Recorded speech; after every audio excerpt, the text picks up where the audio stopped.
ব্যথা হলেই যেই কমন প্রবলেমটা নিয়ে রুগী আসে সেই প্রবলেমটা হচ্ছে যে আমি অনেক দিন ধরে ব্যথার ওষুধ খাচ্ছি কিন্তু ব্যথা কমছে না, এবং হিস্ট্রি নিলে পাওয়া যায় যে হচ্ছে গিয়ে পেশেন্ট ফার্মেসি থেকে ব্যথার ওষুধ কিনে খাচ্ছে এবং ব্যথা কমছে না। কী ওষুধ খাচ্ছে ব্যথার? যেই নর্মাল অ্যানএসআইডিগুলো ফার্মেসি থেকে নর্মালি সাজেস্ট করা হয় অথবা বিক্রি করা হয়,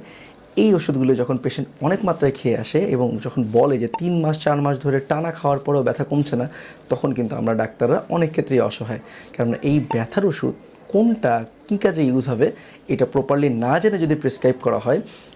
ডাক্তার ছাড়া অন্য কারো মাধ্যমে ওই ব্যথার ওষুধ কিন্তু প্রপারলি আপনার কাজ করবে না। সাইড ইফেক্ট তো বাদই দিলাম, যে কিডনির ক্ষতি হবে, অন্যান্য সমস্যা হবে, সেগুলো বাদেও আপনার যদি প্রপার পেইনের জন্য প্রপার ব্যথার ওষুধ ব্যবহার করা না হয়,